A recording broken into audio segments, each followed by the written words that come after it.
Hello दोस्तों, राधे राधे। स्वागत है आपका हमारे चैनल में। तो आज हम आपको महाभारत से जुड़ी हुई एक कथा सुनाते हैं। छोटा सा कांटा भी बहुत दिनों तक रह जाए तो मवाद बना देता है, इसलिए शत्रु को कभी कमजोर नहीं समझना चाहिए। साम दाम दंड भेद आदि किसी भी उपाय से अपने शत्रु को नष्ट कर देना ही राजनीति का मूल मंत्र है।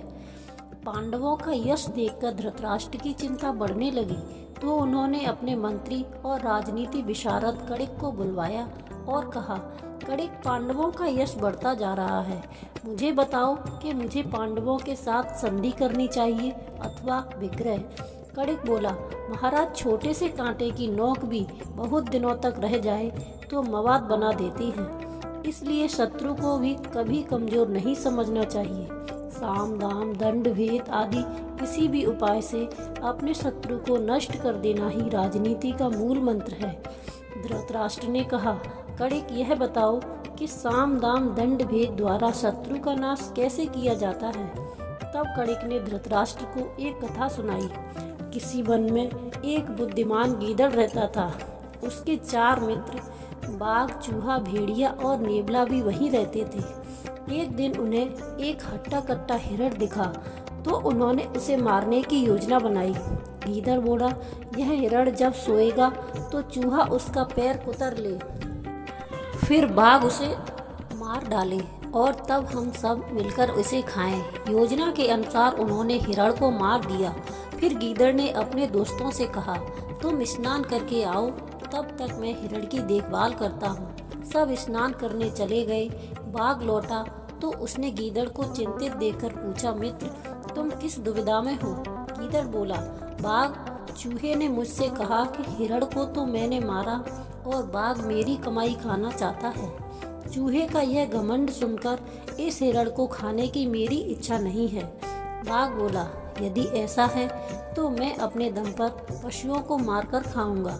यह कहकर बाघ चला गया। तभी चूहा वहां आया। गीदड़ ने चूहे से कहा, नेवला कह रहा था कि बाघ के काटने से हिरण का मांस विषैला हो गया है, इसीलिए मैं इसे नहीं खाऊंगा, इसलिए मैं चूहे को मारकर खाऊंगा। चूहा डरकर बिल में घुस गया। फिर भेड़िया पहुंचा तो गीदड़ बोला, भेड़िया भाई, बाघ बहुत गुस्से में है, वह बाघिन के साथ यहाँ आने वाला है, तुम्हें जो ठीक लगे करो। यह सुनकर भेड़िया भी भाग निकला। फिर नेवला वहां आया तो गीदड़ ने नेवले से कहा, मैंने बाघ, भेड़िए और चूहे को तो मारकर भगा दिया, यदि तुझे घमंड है तो तू मुझसे लड़ ले। नेवला बोला, जब वे सब तुमसे हार गए तो मैं कैसे जीतूंगा। यह कहकर नेवला भी चला गया। सबको भगाकर गीदड़ अकेला ही हिरण का मांस खा गया।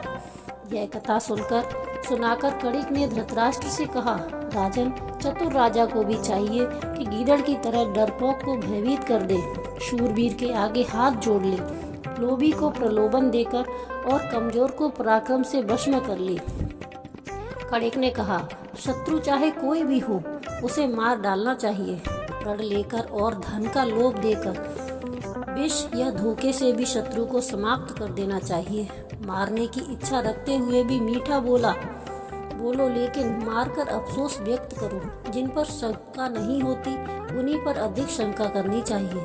जो विश्वासघात नहीं है उन पर कोई विश्वास नहीं करता, लेकिन जो विश्वास पात्र हैं उन पर भी पूर्ण विश्वास करना नहीं चाहिए। सर्वत्र पाखंडी, तपस्वी आदि के वेश में गुप्तचर रखने चाहिए। बगीचे, टहलने के स्थान, मंदिर, सड़क, तीर्थ, चौराहे, कुएं, पहाड़, जंगल और सभी भीड़ भाड़ वाले स्थानों पर गुप्तचरों की अदला बदली करते रहना चाहिए।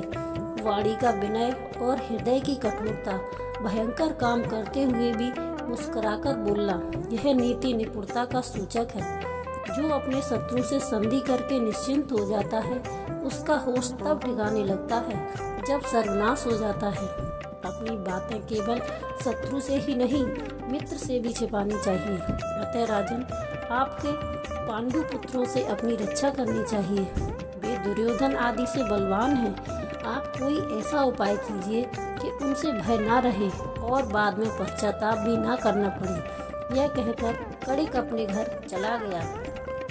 तो दोस्तों, इस कथा से हमें यह शिक्षा मिलती है कि हमें अपने दुश्मनों को कभी कमज़ोर नहीं समझना चाहिए। अतः वीडियो अच्छा लगा हो तो वीडियो को लाइक, शेयर एंड चैनल को सब्सक्राइब जरूर करें। राधे राधे, जय श्री कृष्ण।